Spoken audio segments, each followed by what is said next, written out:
Welcome to the Banker Lamp. Please enjoy the video. You begin by verifying essentials, which account held the contacts and where backups live. Once confirmed, sign into that same account on the device. Make sure sync is enabled so restored entries appear. Next, open the Backup Service app or settings immediately and locate contacts or people backups. If a recent backup exists, select it and choose Restore Contacts only to avoid changing other data. This focused approach saves time and reduces risk of overriding unrelated items. Once you pick the backup snapshot, review the preview to confirm the expected contact count. Mismatches indicate a wrong backup or partial sync. If the service offers vCard export, download that file and import it via Contacts Import function.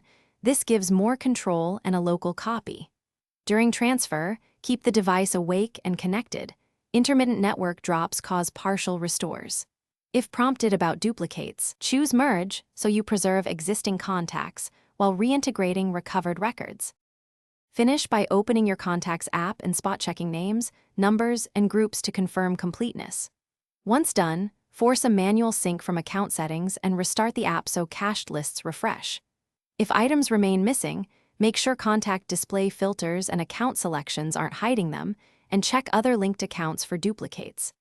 As a fallback, export whatever you have to a vCard, then re-import after cleaning duplicates. This often resolves conflicts caused by partial or interrupted restores. Thanks for watching. If this was helpful, leave a like and consider subscribing. See you next time.